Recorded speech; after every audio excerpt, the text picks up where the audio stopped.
Starship has started the subsonic belly flop.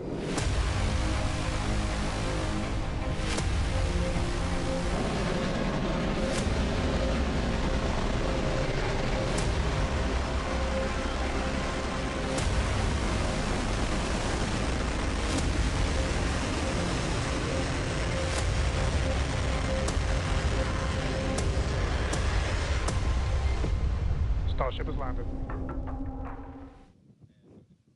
All right, now today's flight test is going to look pretty similar profile-wise to that last one and honestly the last couple. So everything starts off, as always, with liftoff. The Super Heavy igniting those 33 Raptor engines. Super Heavy going to power us through that initial ascent, get Starship on its way to space before we get to the hot stage maneuver. Exactly. The ship will then ignite engines while it's still attached to the booster. That will allow us to separate the two stages. That booster will leave a few engines on for that flip and return back here to Starbase for a catch at the launch tower. And while booster catch is blowing our minds, ship keeps going all the way to space, gets into its suborbital trajectory. Got a couple on-orbit things. We're going to deploy our first test satellites, also going to relight a Raptor engine while in space. That all sets us up then for re-entry. As we have seen on the previous flights, courtesy of Starlink, that re-entry period gives us such gorgeous views. It's like, you know, just a rainbow flow of colors as the ship re-enters the Earth's atmosphere. The ship will relight its engines, perform a flip maneuver for a soft water landing in our targeted location in the Indian Ocean. And that will once again be daylight given our later launch window. So today's flight test will be launching the next generation of Starship. It'll attempt the first payload deployment test, fly multiple re-entry experiments geared toward ship catch and reuse, and of course, the launch and return of the Super Heavy booster back to the launch site right there behind us. Yeah, that's going to be amazing, but ship, kind of the star of the show for a lot of stuff today. A huge block of upgrades to Starship's upper stage are debuting on this flight test, adding more capability. We'll start off up top. Those forward flaps got a redesign. They shrunk in size. We shifted them towards the top of the vehicle, away from the heat shield. That's going to make it significantly less exposed to re-entry heating. And then Starship itself, we made it about 2 meters taller. So we stretched it up to about 52 meters. That allowed us to add 25% more propellant volume, along with a bunch of propulsion upgrades like vacuum jacketing of those feed lines to the engines, an entirely new feed line system for the Raptor vacuum engines, an improved avionics module for propulsion, all that adding performance and the ability to fly longer missions. And just like on Flight 6, tiles have been purposely removed to stress test vulnerable areas. This time we're doing it across the entire vehicle, including in critical areas, as we use this flight to push the boundaries of Starship's capabilities. And for re-entry experiments, multiple metallic tiles are being tested, as you can see there on your screen, including some that have a version with active cooling. Then the vehicle's avionics, its brains, got a complete redesign. Some of the new things, we've got 4 of these upgraded Starlink terminals that combine Starlink, global navigation, and RF communications into a single unit. And then on the sides of the vehicle, we have these catch fittings. They're non-structural, but we're going to be able to see how they perform thermally during re-entry. We also smoothed part of that tile line to address some hot spots that we saw during entry on the last flight. Now the ship and the booster, they weren't the only thing to get some upgrades. On the ground side, several radar sensors will be tested on the tower catch arms as we experiment with additional ways to measure distance between the arms and the vehicle while we prepare for ship catch. Now this is just a handful of the many upgrades included on this flight that make this the most capable Starship that we've flown so far. And then something really cool has me super excited. We're going to be deploying 10 Starlink simulators that are similar in size to our next generation Starlink satellites. With pretty unparalleled payload capacity and full reusability, Starship's going to be able to deploy our more advanced V3 Starlink satellites, which is going to help us continue to revolutionize global connectivity. Each of those Starlink V3 launches on Starship is going to add about 60 terabits per second of capacity to the Starlink network. And that alone is that's more than 20 times the capacity we're getting with every V2 Mini flight on a Falcon 9 right now. That just helps further Starlink's impact in the coming years as we expand access to high-speed internet all around the world and eventually beyond. And those Starlink simulators are going to be on the same suborbital trajectory as Starship, and they're expected to demise upon entry. Starship itself, its trajectory looks very similar to all of our last several flights, suborbital, splashdown targeted into the Indian Ocean, a couple hundred miles off the western coast of Australia. And then the other on-orbit thing we're doing is going to be relighting a single Raptor engine while in space. We knocked that out last time. V2 ship, new propellant system. Let's do it again on this one. Ship's going to be busy. Now, of course, we can't forget to add that today's Super Heavy booster is reflying flight-proven hardware for the first time. A Raptor engine that flew on the booster that was caught during Starship's 5th flight test. You can see it there on your screen. This flight-proven engine, we've got Raptor 314 there, hence why there's a piece of pie on this nozzle. Maybe we can get that image rotated so you can see it a little bit better.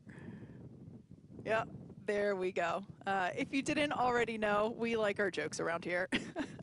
So that's what we have planned for today's flight test, and so far everything is on track as we continue to count down. We're now within 23 minutes of launch. We're at 22 minutes and 52 seconds.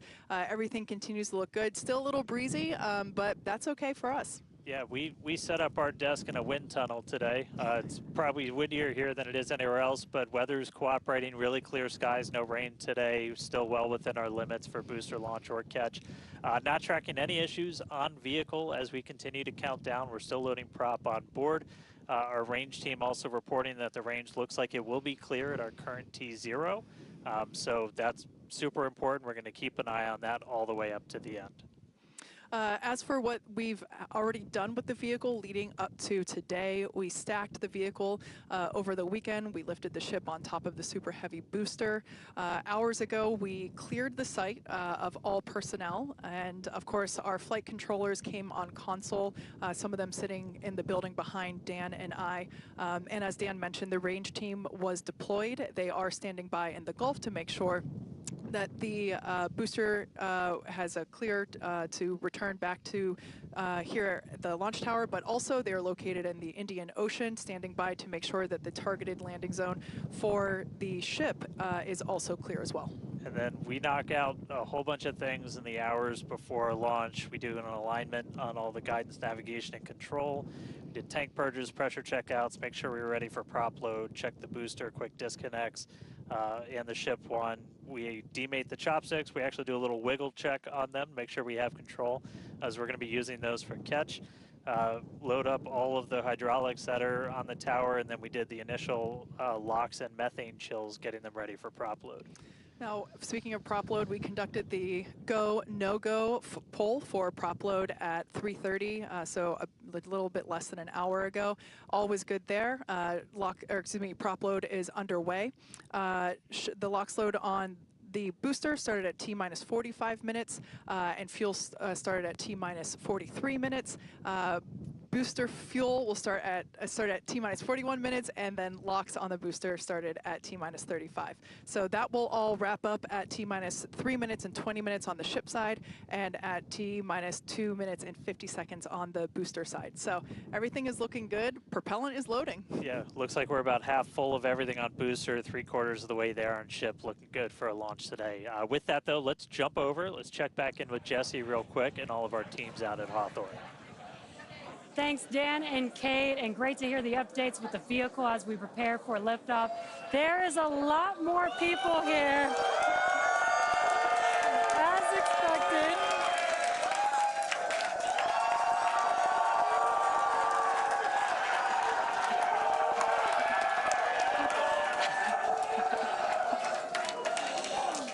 Love it. All the Raptor engines are built here, so there's a lot of that team here in the crowd, so they have a strong connection to the Starship flight today. Every flight test gets us closer to a fully operational Starship, which gets us closer to our ultimate goal to make humanity a multiplanetary species. To establish cities on Mars, we're going to need high-cadence, low-cost flights for cargo and crew. As the only fully reusable rocket with this kind of capability, Starship is the only vehicle in development that will be able to unlock our multi-planet future. Starship uses a first-of-its-kind on-orbit propellant transfer to refuel in orbit in preparation for these long trips. With milestones like ship catch and in-orbit prop transfer coming up, 2025 promises to be huge for Starship and our journey to Mars, with our first trip currently planned for the end of 2026. Between the reusability, low cost, and heavy lift capabilities, this all comes together to help us deliver up to 100 people at a time to destinations both near and far, and to deliver payloads farther and at a lower cost than any other vehicle. We'll be able to launch more massive payloads than anything else flying or in development today, capable of sending things like giant space telescopes or the next generations of space stations into orbit on a single launch. So while today's flight is just a test, the future is much closer than we realize. But one flight test at a time, so let's head back to Dan and Kate for a closer look at Starship. Thanks, Jesse. Starship features two major parts: the ship, which has 6 Raptor engines, and the Super Heavy booster, which has 33 Raptor engines. The Raptor engine is a reusable methane-oxygen staged combustion engine that powers the Starship system and has twice the thrust of the Falcon 9 Merlin engine. Now, just like we saw flights 1 through 6, the current iteration of Starship is an experimental vehicle flying for development. As we mentioned earlier, today's flight is debuting a ton of upgrades that we've had in the works in order to increase Starship's reliability and performance. Several of these upgrades will also unlock our ability to fly longer missions, something that we'll want to do as we start doing orbital flights around Earth. And then to get an even better sense of just how big Starship is, we can start here. Let's take a person about 2 meters tall. Towering over that, you got your Millennium Falcon clocking in at 35. Just above that, we've got a Falcon 9 rocket, payload variant attached. Double that height, you're up at 70 meters. And then topping it all off, nearly twice the size, it's a fully stacked Starship up to 123, got 2 meters taller. Altogether, the ship, 52 meters, Super Heavy boosters, 71. And what's super fun is we're going to make ship and booster even taller in the future. Which is crazy, because turning around and looking at it and thinking that it's going to be bigger, that's mind-blowing. Make the ship as tall as the booster.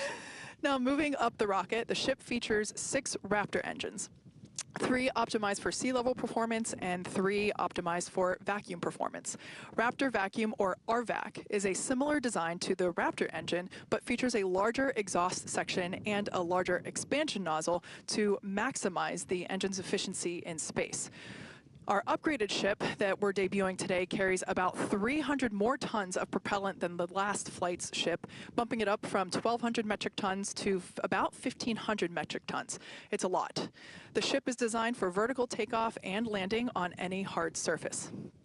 Now, the ship is also outfitted with newly redesigned forward flaps that are used to aerodynamically control the vehicle's attitude during atmospheric flight and enable a precision landing.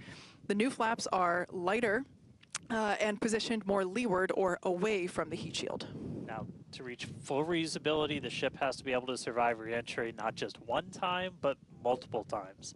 The ship's heat shield is essentially what does the job for that. We've been iterating on that every single flight, building towards that heat shield that requires no refurbishment between flights. Now, the heat shield is composed of thousands of hexagonal ceramic tiles. They're designed to insulate the vehicle during that atmospheric entry where temperatures ramp up to as high as about 2,600 degrees Fahrenheit. A rapidly reusable heat shield has never been flown in history, so continuously improving this, flying new experiments, those are all key focuses of all of our flight tests right now.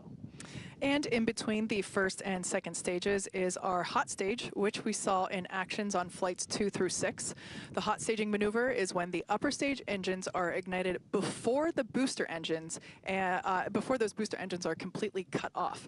With hot staging, the rocket never stops accelerating during separation, so it's more efficient than traditional stage separation. One of the hallmarks of Starship flights are the incredible views that we get throughout flight, of course, courtesy of Starlink. Every day, we're working to expand the Starlink network, both on Earth and in space. Here's Jesse with more. Fans of Starship may know that Starlink enables us to bring you lots of unprecedented views, both from space and here on Earth. In addition to the dozens of cameras on Starship itself, we also have mobile Starlink camera kits deployed in the Indian Ocean, connected to our aerial assets and all around Starbase, which all come together to help tell the incredible story of Starship, both on and off planet. Thanks to Starlink, Starship is capable of streaming more than 120 megabits of real-time, high-definition video and telemetry in every phase of flight, providing invaluable engineering data to help engineers rapidly iterate across all systems. And all of that streaming data will be put to good use with the more than 30 cameras on the vehicle for today's flight test. Starlink is the world's largest satellite constellation, operating in low Earth orbit to deliver high-speed, low-latency broadband internet, providing access to people around the world, many who have never had connectivity before. Starlink now serves more than 119 countries, territories, and other markets. And here at SpaceX, we've been developing Starlink's communication capabilities not just for humans on Earth, but for astronauts in space. Our recent Polaris Dawn mission, we deployed a high-speed internet connection in Dragon for the very first time. Here's a quick look at how that went. Starlink is an amazing confluence of programs at SpaceX. So we have a whole corner of the company that owns and operates a multiple thousand satellite constellation to provide internet to people on Earth. So Dragon was modified for Polaris Dawn to have a laser and a Star Trekker inside of the trunk. And then it will obtain internet, both uplink and downlink, through that laser link. And it's connected to a Wi-Fi router, just like you would have in your house. Getting online with Starlink was super easy. It was just like getting online at home, and even easier, perhaps. It just connected automatically and then worked seamlessly. And then it was just internet in space. The Starlink performance on orbit blew us away. It enabled us to talk directly with mission control team, and it also enabled us two-way video connection with our families back at home. So it just was an incredible resource. One of my favorite memories is, all four of us in different parts of the spacecraft on phones with our earpieces talking to our families. Get to show them the perspective that we have of Earth. It was very cool to bring them into the mission that way. I was able to show my kids and my husband, what it looked like to be floating in space. I got to show them out the window. Well, my husband even exclaimed that at one point we hung up the call and he called back and I answered and he was like, I called space. Starlink on Dragon is something that we want to include because we have this company within SpaceX that has space-based internet. So what not a better way to test space-based internet in space? From connecting astronauts in space to providing high-speed internet to more than 4.6 million active customers here on Earth, the Starlink team is laser-focused on expanding coverage, increasing speeds, and lowering latency so that we can connect as many as possible around the world and beyond. Last year, we activated Starlink in 27 new markets and are now covering a global area home to 2.8 billion people, including those who live in some of the most remote places on Earth. To meet the growing global demand for high-speed internet, SpaceX opened a new 700,000 square foot factory in Bastrop, Texas, and introduced Starlink Mini as well as an upgraded version of the Starlink Standard Kit. The SpaceX team also achieved an unprecedented launch cadence, conducting 134 Falcon launches, with 89 dedicated to expanding the Starlink constellation.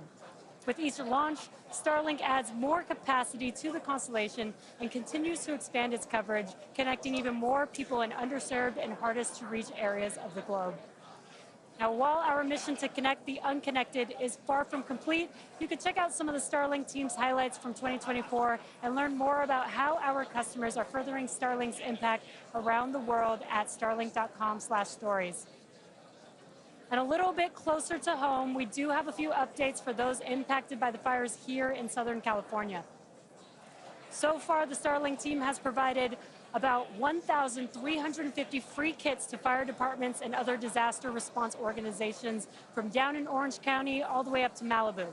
That is in addition to applying free Starlink service for thousands of customers impacted by the fires all across the Los Angeles area. And just as critically, since enabling our direct-to-cell satellites with T-Mobile, more than 120,000 text messages have been sent, allowing those in impacted areas to reach loved ones, text 911, or receive emergency alerts. I've never been prouder to be an employee at SpaceX for moments like that where we can help the people and community around us. Make sure to follow at Starlink on X for updates as we continue to work with local response teams, and check out starlink.com/LA wildfires for more information on these efforts. But back to today's flight test. One of our objectives is to return the booster to the launch site where it will be caught by the tower as we did on flight test 5. So let's head back to Dan and Kate for a catch primer. Thanks, Jesse. We are now T-minus 8 minutes and 40 seconds until liftoff. Flight controllers on console there in the building just behind Dan and I. You can actually see the rocket in the distance at the pad 6 miles away. Our excitement is growing. I already am not sure if I'm going to be able to remain coherent after witnessing this, so looking forward to it. You'll be all right. You'll be all right. Just a quick status check. The ship fully loaded in its main tanks on LOX and fuel. We're going to load the header tanks, and booster is going to be closing out real soon as well. Let's talk about that second catch attempt, though. So we're going to use the tower's 2 gigantic robotic arms, call them the chopsticks, same thing we used to stack Starship onto Super Heavy for all the integration ahead of a flight, and that's what we used to catch by moving stuff like landing legs from the booster to the ground side. It's a lighter booster, means you can carry more into space. Now, in a nominal operational scenario following liftoff and after the 2 stages separate in flight, Super Heavy will return to the launch site, reignite its engines to slow the vehicle down, and the tower's arms will catch the rocket booster. And just to get to this point, just like before, thousands of distinct vehicle pad criteria have to be met prior to that return and catch. We need healthy systems on the booster, healthy systems on the tower, and a manual command from our mission flight director for the day. If we don't send that command before the boost back burn ends, or if any of those automated checks kick us out, that's what happened on Flight 6, the Super Heavy booster will divert to an offshore trajectory, and it'll go out into a landing burn and a soft splashdown in the Gulf of Mexico.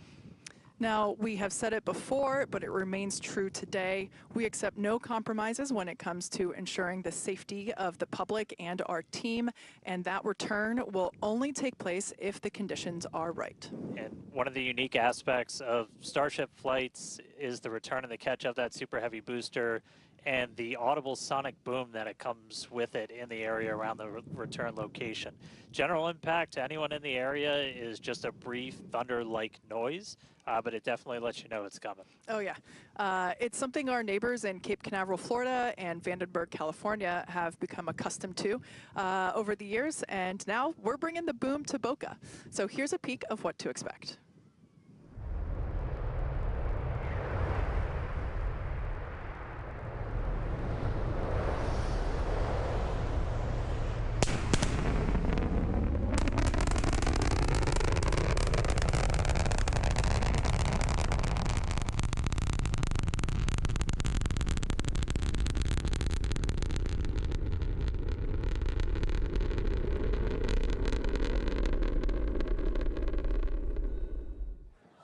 As I mentioned earlier, we have Starship, Raptor, and Starlink employees here fully invested in this flight test.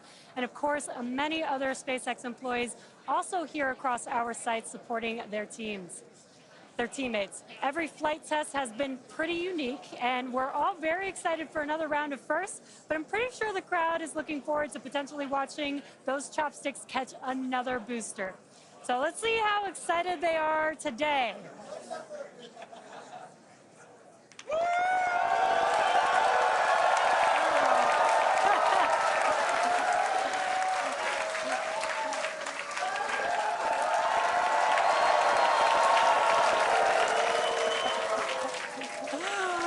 Just under 5 minutes to go. We are all very excited here.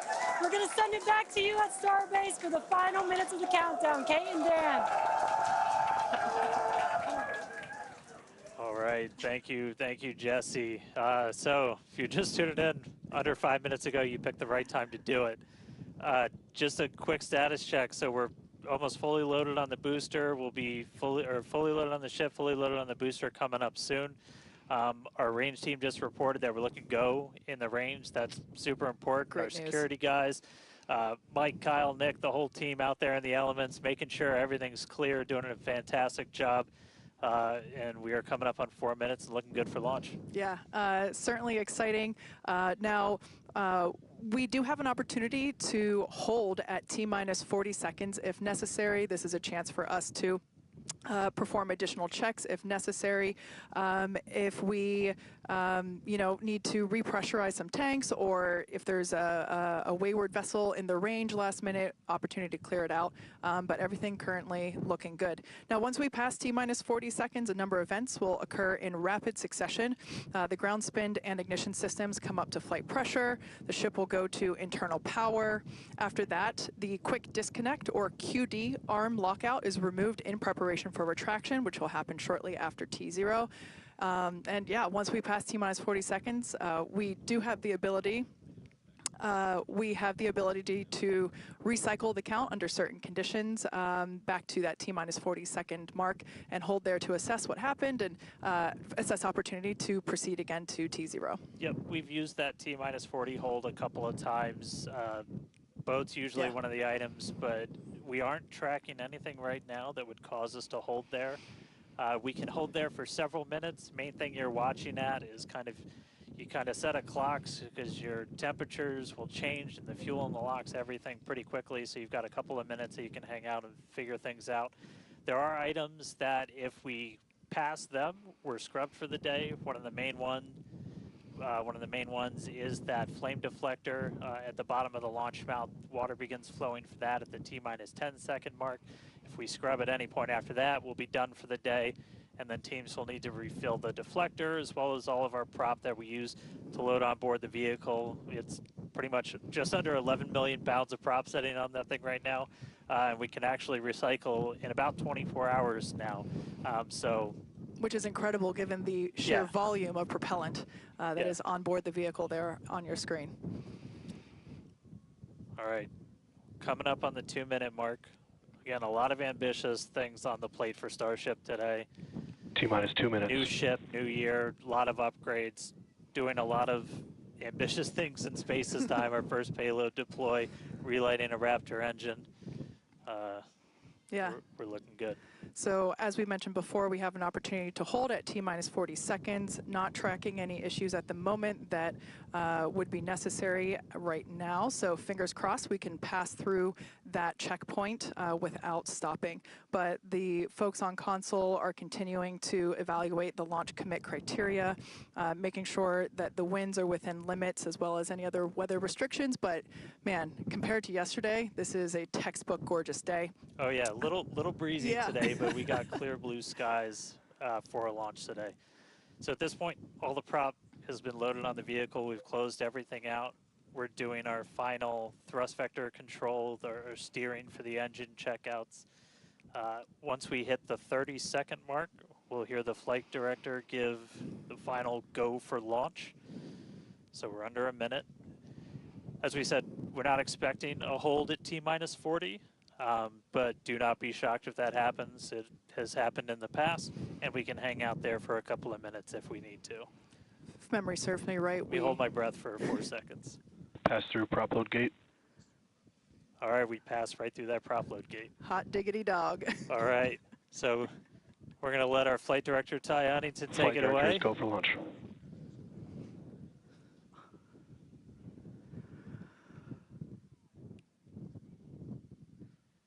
And 20 seconds.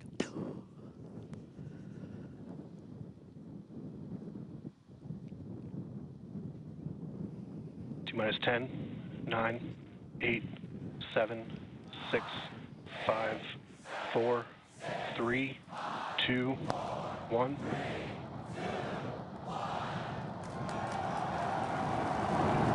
We have liftoff.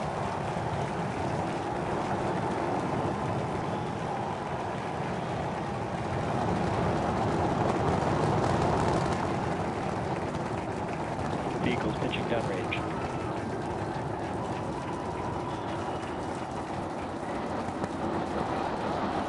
Booster check pressure is nominal.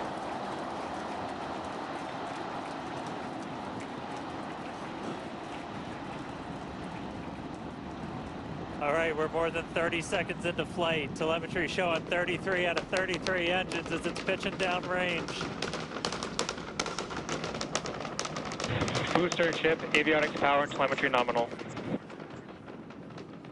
Hearing good call outs on the ship and booster avionics. You just heard the rumble hitting us about 6 miles away. Watching Starship arc into just endless blue skies right now. Vehicle supersonic.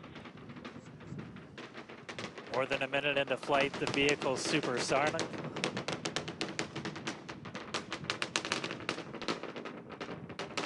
Max Q. So we just passed through max Q. That's the greatest stress the vehicle's going to experience on the way uphill. Reminder that all of our teams down here on the ground are now looking at systems on the tower. They just did a manual check through. That's going to inform that manual flight director's decision. Next moment coming up, though, is going to be hot staging. Don't take your eyes off it. It's one heck of a light show. What a gorgeous ascent. 6 ship engines getting ready to ignite. That's going to happen while we're still attached. We can still see the ship's engines from the ground.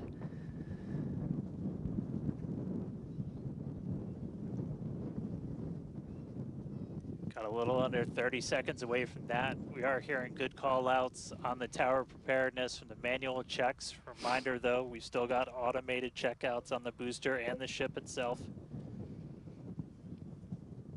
But as of right now, our manual checks and our manual commanding is looking go for a catch. Booster engine cutoff. That is incredible news.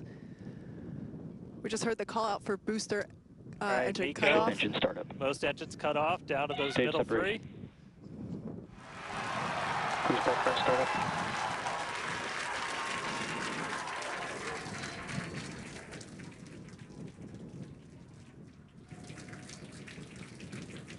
All right, hot stage Raptor, chamber confirmed. pressure We've is got a nominal. booster hopefully on our way back to us, and a ship now making its ascent burn into space.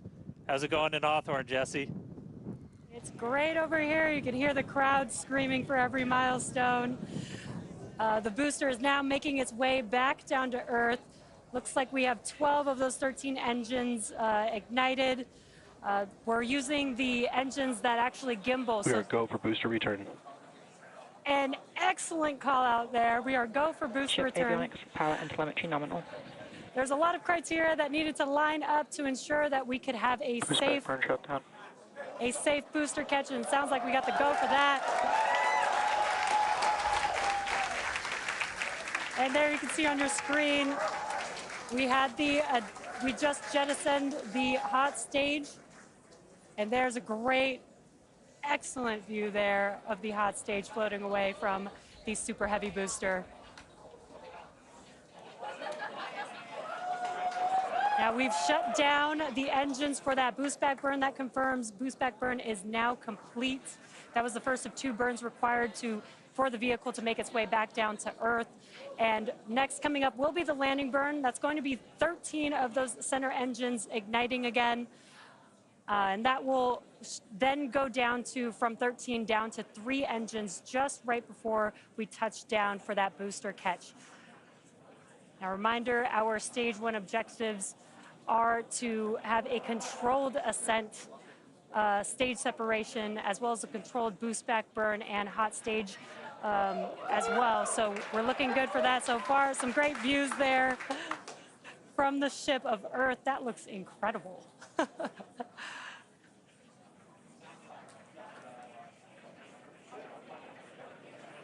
Now, Starship's ship is still firing its engines right now. Starship trajectory nominal. And great call outs. Starship trajectory is nominal.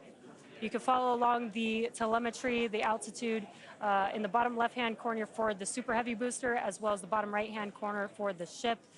And these views are just amazing.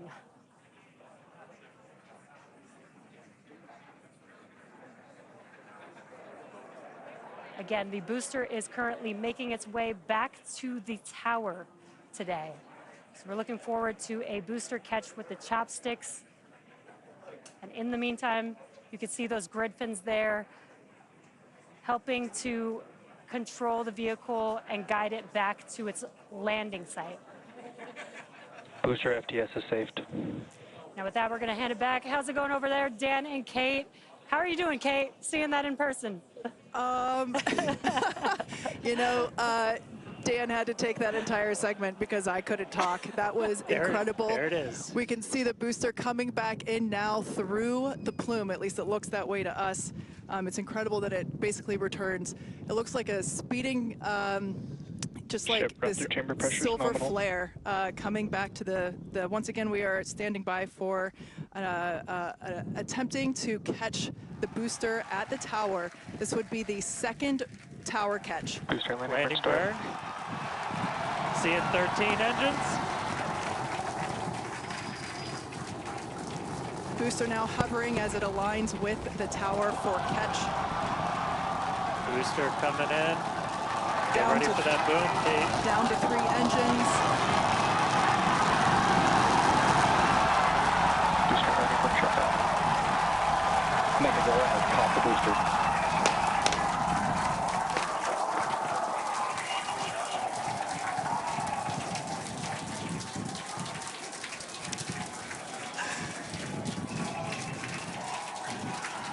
You heard it here, Mexzilla has caught the booster. Once again, for the second time, a successful catch by the launch tower. This is the same tower, the launch pad, where that booster took off from just 7.5 minutes ago. Great view from the chopstick arms, looking at those hypersonic grid fins that steer the booster for that precision landing. It almost looks like it's flapping its wings. Yeah, you can see just how small that catch fitting is too on something that's just so massive. That was absolutely insane. Meanwhile, we're not done, but wait, there's more. Wow, that is just absolutely stunning.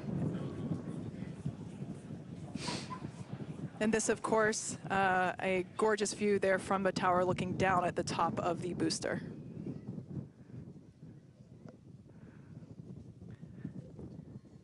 All right, and we are tracking. Now we're standing by for views from the ship, but who can take their eyes off of that incredible sight? That is once again the second catch of a booster back at the launch tower. It was incredible to see it come back down, just this silver flare in the sky. And we can still see the launch plume behind us, and wow, that we definitely, I can't speak for you, Dan, but that was very moving for me. Yeah, and right now you can see some of the telemetry on those ship engines has gone out, and we're waiting for an update on what our ship status is. We were approaching that ship engine cutoff time, so just waiting to hear. So obviously we've got booster back, booster on the launch tower in the chopstick arms, but we are waiting to get an update now on the ship. As we were expecting ship engine cutoff about 40 seconds ago. We saw some of those engines start to go out prior to that point. And so right now we are just standing by to try and get the latest word on where we are with ships. So stick with us for just a couple of minutes as we wait to hear some updates. Now, if you just recently joined us, you might want to hit rewind and go back about 9-10 minutes ago to when Starship lifted off from the launch tower that you see there. We had a gorgeous ascent followed by a stage separation where the ship separated from the super heavy booster. The booster performed a flip maneuver and returned back to the Gulf Coast here. There you can see it on your screen. Obviously a successful catch back at the launch tower, which is something that we were all hoping to see and really couldn't ask for a more beautiful background with those blue skies and blue water there. As Dan said, we are standing by for an update on the ship that had ignited its engines and started making its way up to space. So standing by for more info on that. But wow, what an experience to see that take off and for that booster to come back. You can see it there up close on your screen to the place that it launched from. Once again, there were thousands of catch commit criteria, which is basically just all the things that we have to assess and evaluate and basically make sure that they are make sure that everything is clear and acceptable conditions, both on the vehicle side as well as the tower side, in order to enable that catch. So obviously from the last two flights that we have done, where the Flight 6 we attempted but had to divert into the ocean, and then on Flight 5 we did have the first ever successful catch of the booster. We used the learnings of those two flights to hone in that catch commit criteria, and we saw success today, which is pretty awesome. Yeah. And just a quick status check. So we currently do not have comms with the ship. So trying to figure out exactly when that happened and exactly what happened. So obviously the flight controllers right now going through their data, looking to make sure it's not anything instrumentation on the ship, but actually try and get us a status. So again, we're gonna keep listening in on this. We'll give you an update as soon as we have a little bit more. So for now, stage 1 back in the tower, waiting to find out a little bit more about stage 2.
So if you are just tuning in, we caught a booster, but we are still waiting to find out a little bit more on the ship. So it had successfully separated. We did that hot staging maneuver. We did see all 6 of ship's engines on the way uphill during its ascent.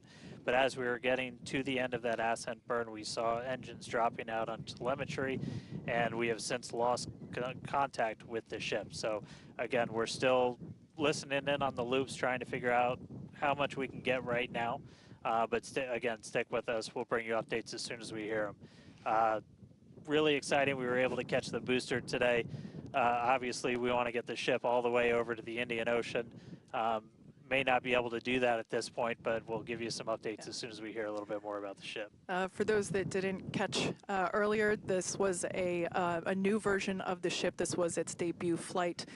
So a lot of learnings here for sure as we continue to tune in and listen in with the teams and try to gather more information to understand where we stand with the ship. But as Dan mentioned before, teams are trying to make sure that it's not an instrumentation error. We want to find out if it's, did we just lose communication, or did something else happen with the ship? So teams are actively working, trying to figure out what we can find out, and we're continuing to listen in and find out more information to share as we can. But as we said before, and you can see it there on your screen, what a beautiful, beautiful sight to see another booster back at the launch tower.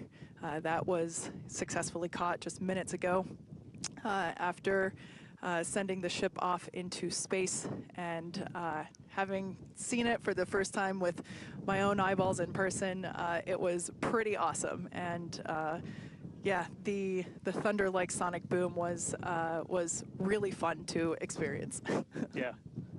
So we are getting a little bit more. So we did lose all communications with the ship. So I mean, that is essentially telling us that we had an anomaly with that upper stage. So we were just coming up to the end of that Ascent burn for the ship when we stopped when we started to lose a couple of the engines. We saw those dropping out, and then we did lose telemetry from the ship. So that means we didn't have contact with it. So at this point, we are assuming that the ship has been lost. So this was a brand new vehicle, essentially. This was kind of an upgrade version. So with that, there's a lot of things you're upgrading, but there's a lot of things you're going to learn as all of those systems are now interacting with each other for the first time. But at this point, we did lose the upper stage of the ship. So again, we're gonna listen in and try and figure out a little bit more about what happened. And obviously, we'll do kind of a full breakdown once we get smarter ourselves in the coming hours and days as well. For sure. Now, for those that have recently tuned in, we're now a little over T plus 16 and a half minutes after liftoff. We do believe that we have lost the ship during its ascent phase. It's successfully separated from the Super Heavy booster, but during that ascent phase, a couple of the engines dropped out, and then shortly thereafter, we lost communication with the vehicle. So we are assuming that we have lost the ship, but we are standing by to confirm that, and once we can, we will. But this was a new version of the ship, of Starship, and it was intentionally designed and flown in order to basically test the envelope, as we have done with every one of these test flights, the keyword there being test, and really trying to understand the boundaries and the maximums for the ability of this vehicle to fly and understand where those boundaries are. So we always knew that excitement is guaranteed today, success not guaranteed. And so yeah, we are standing by to see if we can learn more about the status of the ship.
Thanks everyone for continuing to stick around as we were checking in on the status of the ship. At this point in time, we can confirm that we did lose the ship. However, Starship, the total vehicle, did have an on-time liftoff at 4:37 p.m. Central Time from the launch pad just behind us at Starbase Texas. Gorgeous ascent and successful stage separation. The booster pushed the ship off, and the ship disconnected during that stage separation. The booster came back for a successful, the second ever booster catch at the launch tower, which was pretty incredible to see. Yeah, it was great to see the booster come down, but we are obviously bummed out about ship. It looked like we lost contact with it a little under 8.5 minutes into flight. That's roughly when you start to get to that main engine cutoff. We obviously need to go through all the data. It's going to take some time. In the next hours, days, we're going to figure out exactly what happened, come back, fly the next one, get even farther. Reminder, it's a test. It's a flight test. It's an experimental vehicle. So we'll figure out what ended our day today and make sure it doesn't end our day tomorrow. So as we do that, we're going to continue to provide you updates on our X account on SpaceX.com. So just continue to tune in there. As we learn what happened, we'll be ready to share it. Exactly. So for now, we are going to wrap up our webcast. We'd like to thank the folks in the county for supporting the launch, as well as the agencies that enable us to launch, and of course to our viewers for tuning in. And thank you, Kate, for coming down, doing this with me. It was great to have you here. I'd do it again in a heartbeat. All right. Well, that'll do it for us. We'll see you guys at the next Starship flight test.